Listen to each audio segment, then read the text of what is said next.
Oke sip, minggu ke seberangnya ya. Ini ada dua mahasiswa sini, Trisakti sama UNAS. Bahwasannya hari ini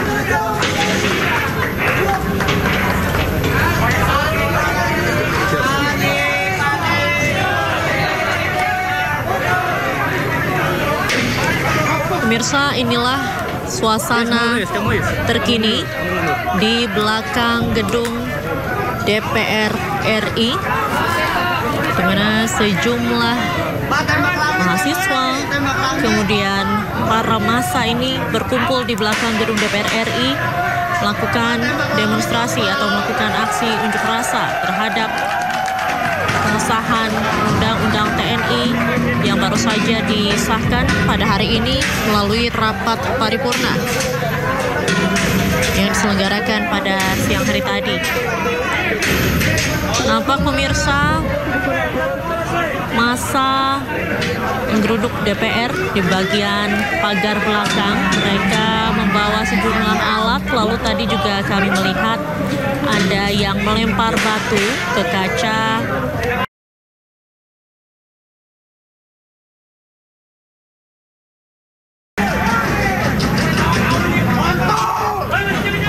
Para mahasiswa ini berkumpul di gerbang belakang, masih terus melakukan unjuk rasa terkait dengan pengesahan Undang-Undang TNI yang baru saja disahkan. Jadi undang-undang pada hari ini, gambar mau di-tag yang lain. di mana tadi sebelumnya Ketua DPR RI Puan Maharani menyampaikan Undang-Undang TNI ini hanya mengatur 3 poin substansi utama, di mana poin pertama adalah pasal 7 yang mengatur mengenai tugas pokok TNI. Dapat dilihat pemirsa, massa mulai berbuat anarkis, memecahkan kaca di pos pengamanan di bagian belakang DPR RI.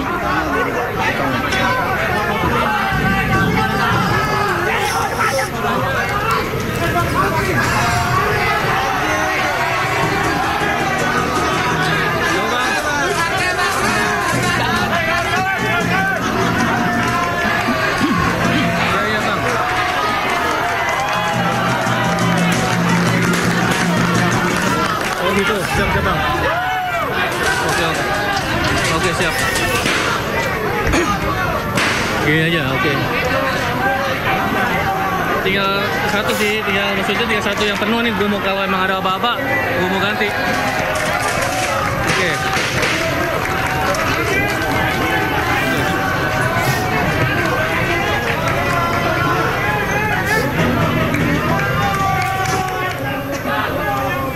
Siap.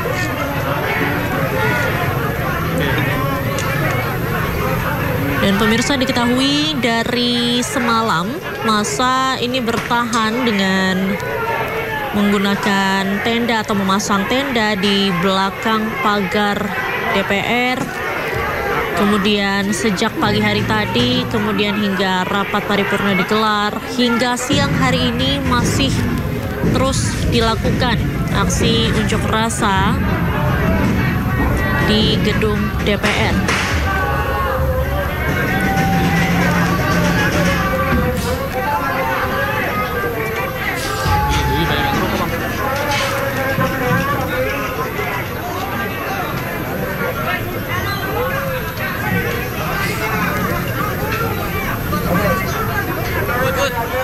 Para mahasiswa pun saat ini masih terus berkumpul di belakang gedung DPR, tepatnya di depan gerbang Pancasila.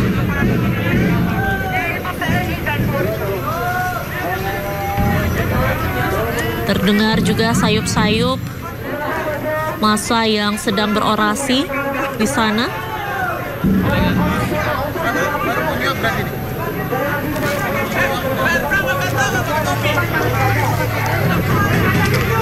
Diketahui para mahasiswa atau massa yang berunjuk rasa pada hari ini, mereka menolak disahkannya revisi Undang-Undang TNI menjadi undang-undang yang tadi sudah disahkan pada siang hari, di mana rapat dipimpin oleh Ketua DPR RI Puan Maharani didampingi oleh Wakil Ketua DPR yang lain.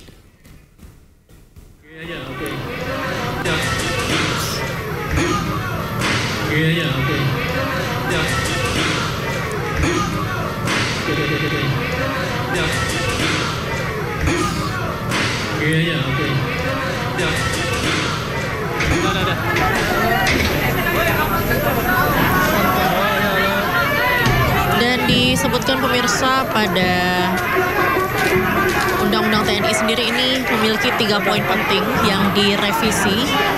Di antaranya soal pasal 7 terkait dengan operasi militer selain perang, yang dari semula 14 menjadi 16, yaitu penambahan 2 tugas pokok dalam operasi militer selain perang yang meliputi membantu dalam upaya menanggulangi ancaman pertahanan cyber dan juga membantu dalam melindungi dan menyelamatkan warga negara serta kepentingan nasional di luar negeri. Kemudian di pasal 47 ini juga menjadi salah satu poin penting, yaitu penempatan prajurit TNI pada kementerian dan lembaga. Oke, bentar.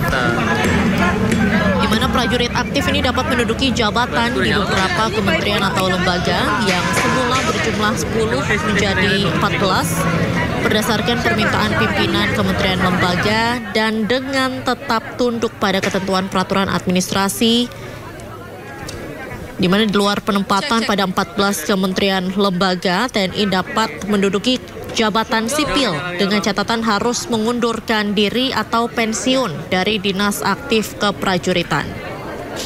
Ya, selamat.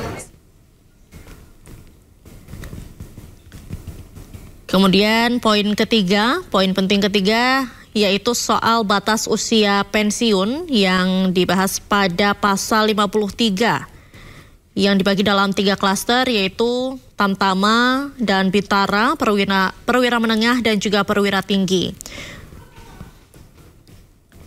Dan pemirsa, untuk mengetahui situasi terkini di lapangan, di sana sudah ada rekan kami Ismalia langsung dari DPR RI. Selamat siang, Ismalia, bagaimana suasana terkini di sana? Apa tuntutan dari massa yang saat ini masih berunjuk rasa? Ya, selamat siang Diandra dan juga pemirsa. Saat ini dapat kami laporkan, kami saat ini berada di belakang gedung DPR RI yang dimana di sini lebih tepatnya ada di gerbang Pancasila. Dan untuk situasi dan kondisi di tempat kami melaporkan saat ini memang gedung belakang DPR ini sudah digeruduk oleh mahasiswa, dan mahasiswa ini tadi datang sekitar pukul jam 12.30 siang tadi, yang dimana jika Diandra menanyakan apa saja tuntutan dari para mahasiswa ini masih sama seperti bahwa mereka menolak disahkannya RUU TNI yang memang tadi pagi sudah disahkan oleh DPR RI. Dan saat ini untuk kondisi di belakang gedung DPR ini bisa dilihat di layar televisi Anda. Ini banyak sekali mahasiswa. Mereka di sini banyak kepulan-kepulan asap yang dihasilkan dari pembakaran ban yang memang sudah dilakukan. Tadi juga bisa kami gambarkan dan kami ceritakan di sini. Ini mahasiswa tadi juga sempat melempari batu atau botol ke dalam gedung, dan mereka memang menginginkan secara langsung berbicara atau berdiskusi dengan anggota-anggota DPR yang ada dalam, karena mereka menganggap bahwa gedung DPR ini merupakan rumah rakyat. Diandra dan juga pemirsa, tadi juga kami dapat bisa ceritakan di sini tadi sudah ada kaca dari pos pengamanan yang dipecahkan, lalu tulisan juga sudah ada yang dipecahkan, dan di sini juga mahasiswa masih terus menyerukan bahwa mereka menginginkan masuk ke dalam gedung DPR untuk bisa berdiskusi dengan anggota DPR. Diandra.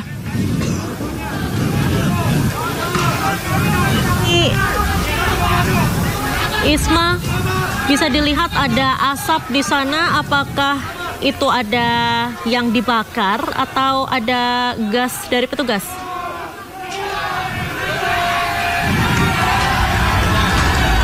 Ya, Diandra, boleh tolong diulangi pertanyaannya? Baik, Isma, saat ini tadi terlihat ada asap-asap di sana. Itu apakah ada sesuatu yang dibakar atau seperti apa? Ya, untuk asap-asap yang berkepulan di sini memang ini dihasilkan dari ban yang dibakar seperti itu, Diandra. Dan memang saat ini untuk ban yang dibakar ini jika sudah habis mereka akan membakar kembali ban itu sehingga kepulan asap terus membumbung di belakang gedung DPR ini. Dan di sini juga bisa kami gambarkan di dalam gedung DPR sendiri terlihat dari luar, dari gerbang ini sudah ada penjagaan yang diperketat, karena sekali lagi yang dapat kami ceritakan bahwa tadi jendela pengamanan atau pos pengamanan dari belakang gedung DPR sudah berhasil dipecahkan oleh mahasiswa yang hadir di sini. Dan di sini bisa kami ulas kembali, memang sedari pagi di belakang gedung DPR ini sudah ada masyarakat sipil yang tadinya mendirikan tenda, mereka menginap di tempat kami melaporkan, dan tuntutannya sama, yakni menolak RUU TNI. Namun masyarakat sipil tadi mereka menuju ke depan gerbang gedung DPR RI, dan para mahasiswa ini sampai di belakang atau di tempat kami melaporkan pada pukul 12.30, yang dimana tadi saya juga sempat berbicara dengan perwakilan mahasiswa kenapa mereka baru datang siang. Mereka sebelumnya mengikuti mata kuliah atau mata pelajaran mereka terlebih dahulu, lalu mereka menyuarakan dan mereka berdemonstrasi di belakang gedung DPR RI. Diandra. Baik, Isma, boleh dikabarkan mungkin masa yang datang ini dari mana saja? Apakah mahasiswa saja ataukah ada dari pihak-pihak lain juga? Ya, sejauh ini, Diandra, untuk siapa saja yang datang atau menggeruduk gedung DPR ini pada siang ini terlihat hanya mahasiswa saja, karena masyarakat sipil ini sudah ada sejak kemarin malam, dan mereka tadi juga sempat menyuarakan beberapa seruan aksi mereka di pagi hari tadi. Namun memang dari DPR sendiri tidak ada jawaban seperti itu, Diandra, sehingga mereka memilih untuk menuju ke depan gedung DPR RI, dan sempat tadi di sini terlihat sepi. Namun saat mahasiswa setelah pukul 12 mereka datang, di sini hanya dipenuhi oleh mahasiswa. Dan di sini bisa kami perkirakan untuk mahasiswa ini terdiri dari ratusan mahasiswa yang memang datang ke gedung DPR RI. Diandra. Baik, apakah ada rencana akan ada audiensi atau pimpinan DPR akan bertemu dengan perwakilan mahasiswa untuk membahas tuntutan mereka ini? Ya, Diandra, kalau untuk audiensi sendiri, ini kami masih belum mendapatkan informasi lebih lanjutnya apakah nantinya dari perwakilan DPR RI ini melakukan audiensi. Namun sampai saat ini belum ada jawaban dari pihak DPR sendiri. Mereka akan melakukan audiensi kepada mahasiswa ataupun juga masyarakat sipil. Ini dari pihak DPR sendiri belum ada jawaban. Dan di sini mahasiswa bisa dilihat di layar televisi Anda, mahasiswa terus menyuarakan agar mereka bisa masuk ke gedung DPR RI supaya bisa melakukan pembicaraan, diskusi atau audiensi dengan salah satu perwakilan anggota DPR, menjawab keresahan mereka, menjawab tuntutan-tuntutan mereka, seperti itu, Diandra. Baik, bisa dilihat di layar televisi Isma bahwa pengamanan ini para petugas sudah bersiap-siap. Apakah mereka akan menuju keluar atau seperti apa ini, Isma? Ya, Diandra, seperti yang sebelum-sebelumnya memang apakah nantinya pengamanan atau para petugas ini akan keluar. Sampai saat ini memang masih belum terlihat apakah para petugas ini akan menuju keluar. Namun memang seperti yang tadi sudah saya sampaikan, pos pengamanan ini sudah berhasil dipecahkan kacanya, yang dimana ini bisa langsung terhubung ke dalam gedung DPR RI. Nah, di dalam pos pengamanan tersebut ini sudah dilakukan atau sudah diperketat pengamanannya, begitu Diandra. Dan di sini dapat kami laporkan juga sudah ada mobil barakuda di dalam, sudah ada banyak petugas-petugas yang bersiaga untuk nantinya mencegah jika terjadinya kericuhan di tempat kami melaporkan. Diandra. Baik, apakah ada informasi bahwa masa ini akan bertambah jumlahnya, Isma? Ya, kalau untuk masa sendiri, Diandra, ini sedari tadi memang kami lihat cukup banyak ya, Diandra ya. Namun untuk bertambahnya, ini kami belum bisa memperkirakan apakah nantinya akan bertambah kembali. Namun jika dilihat dari pola yang tadi, setelah masyarakat sipil ini menuju ke gerbang belakang, tadi ada segelintir mahasiswa dengan alma mater yang berbeda ini datang ke tempat kami melaporkan, lalu disusul oleh sejumlah mahasiswa dengan alma mater berbeda kembali yang menggeruduk tempat kami melaporkan. Dan bisa saja nanti akan ada mahasiswa ataupun mungkin masyarakat sipil yang tadinya berjaga di belakang gedung DPR RI ini akan kembali ke tempat kami melaporkan. Diandra. Baik, terima kasih Ismalia melaporkan langsung dari belakang gedung DPR RI. Selamat kembali bertugas dan tetap berhati-hati.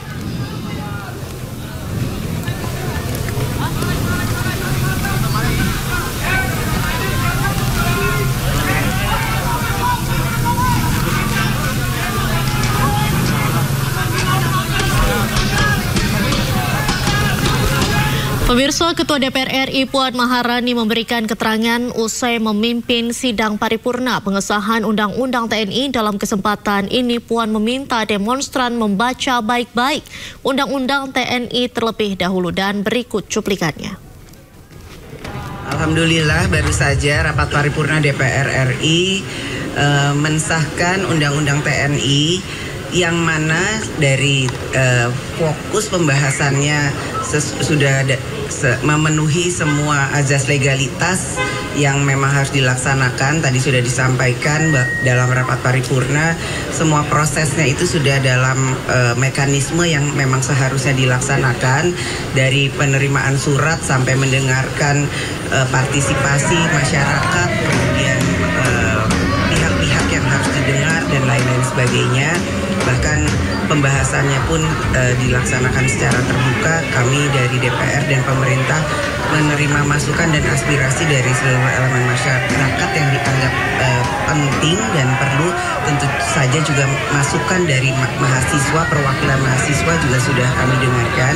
Jadi pembahasan dari RUU TNI yang direvisi kemudian tadi disahkan menjadi undang-undang, ada 3 pasal yang fokus kemudian dibahas, yaitu pasal 7 terkait dengan OMSP, operasi militer, kemudian terkait dengan pasal 47 yang mana ada penambahan dari 10 bidang yang memang bisa ditempati oleh TNI aktif dari 10 menjadi 14.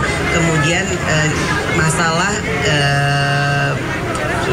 pensiun yang mana ada masalah keadilan.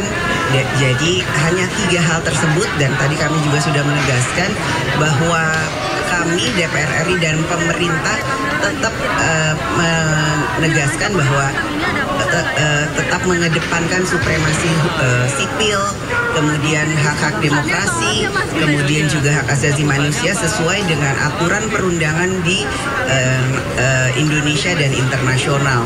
Jadi kami berharap dan menghimbau adik-adik mahasiswa yang saat ini mungkin masih belum mendapatkan penjelasan atau keterangan yang dibutuhkan, nanti kami siap untuk memberikan penjelasan bahwa apa yang dikhawatirkan, apa yang dicurigai bahwa ada berita-berita yang kemudian revisi Undang-Undang TNI ini tidak akan sesuai dengan yang diharapkan, insya Allah tidak. dan kami juga berharap bahwa revisi Undang-Undang TNI yang kemudian tadi sudah disahkan adalah nantinya ke depan akan bisa bermanfaat bagi pembangunan bangsa dan negara.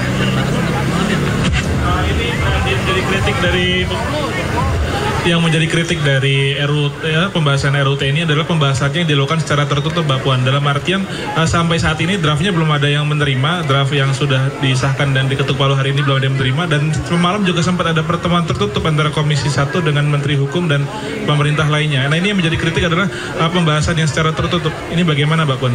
Setelah disahkan, tentu saja nanti akan kami berikan apa yang sudah akan diputuskan. Tapi tadi yang seperti saya sampaikan, 3 hal yang kemudian menjadi perbincangan atau kemudian hal-hal yang kemudian diisukan, dicurigai tidak seperti yang diharapkan, insya Allah tidak akan terjadi. Kemarin koalisi masyarakat sipil juga mengkhawatirkan mengawasi jalannya demo nanti setelah undang-undang ini berlaku. Dari DPR memastikan tidak ada, nanti bisa dicek, tidak ada. Kita tetap mengedepankan supremasi sipil. Kan karena publikasi agenda rapat ini tidak terpublikasi, baik itu juga kepada wartawan karena dadakan dan tertutup. Itu alasannya kenapa ya? Dalam pembahasan selalu ada media. Dan setelah keluar dari ruangan, Panja selalu memberikan penjelasan apa saja yang sudah dibahas. Namun karena memang belum selesai pembahasannya dalam pembahasan tersebut, tentu saja itu belum bisa menjadi satu hal yang menjadi keputusan. Jadi hari ini karena memang sudah diputuskan antara DPR RI dan pemerintah, ini menjadi satu keputusan yang memang sudah disepakati. Nanti silakan dilihat. Mbak Puan, izin isu lain soal penemuan ladang ganja di Bromo. Mbak Puan, ini dari pimpinan DPR bagaimana sih Mbak menyikapi dan menindaklanjuti ke depannya?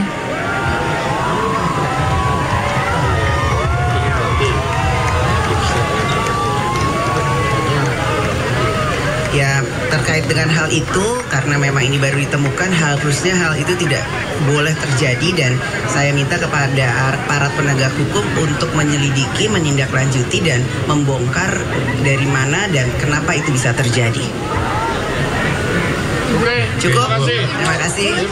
Terkait dengan RUU P2MI, kerja migran kita yang tadi juga dibawakan di atas, ini kan salah satu undang-undang yang bisa memberikan payung hukum perlindungan kepada masyarakat pekerja migran kita, gimana ini?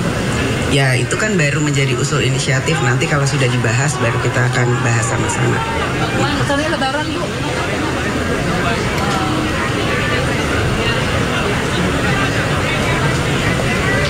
Kami di sini di DPR bersama-sama bergotong royong akan bersama-sama dengan pemerintah demi bangsa dan negara. Ya, mendukung. Karena memang sesuai dengan apa yang diharapkan. Bu, terkait Yang baru di 3, tapi untuk pelarangan berbisnis apakah masih sama bahwa tidak boleh berbisnis? Tetap dilarang, tidak boleh berbisnis, tidak boleh menjadi anggota partai politik, dan ada beberapa lagi itu harus, dan bahkan kalau di luar dari pasal 47 bahwa ada 14 kementerian lembaga yang boleh diduduki TNI aktif, yang TNI aktif itu harus mundur atau pensiun dini. Jadi tolong jangan ada kecurigaan, jangan salah berprasangka dulu. Mari kita sama-sama baca dengan baik setelah undang-undang ini disahkan. Kita jangan belum apa-apa berburuk sangka. Ini bulan Ramadan, bulan penuh berkah. Kita sama-sama harus mempunyai pikiran positif dahulu sebelum membaca, sebelum melihat. Tolong jangan berburuk sangka dan berprasangka negatif. Soal OMSP ini tidak diatur masa tingkat TNI yang melakukan operasi di luar militer. Ini dikhawatirkan karena bisa menambah. Itu nanti diatur dalam PP, dan insya Allah jangan sampai terjadi ada operasi militer. Ini kan hanya untuk antisipasi dan mitigasi. Jikalau terjadi akan dilaksanakan hal seperti itu. Namun jika tidak, jangan sampai terjadi, dan itu hanya penambahannya itu adalah untuk cyber dan penyelamatan warga negara di luar negeri jika dibutuhkan.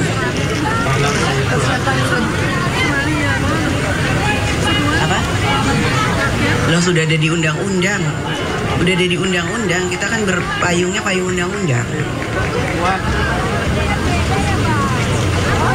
Wah, ini udah terlalu. Kemarin ada desakan RUU Polri supaya segera dibahas karena KUHP sekarang lagi digarap. Ini seperti apa? Belum ada surprise dan kita lihat lagi ya. Udah dulu nih lagi lebaran. Nanti habis lagi puasa mau menuju lebaran nih, ini jam kritis. Iya benar. Ya. Terima kasih.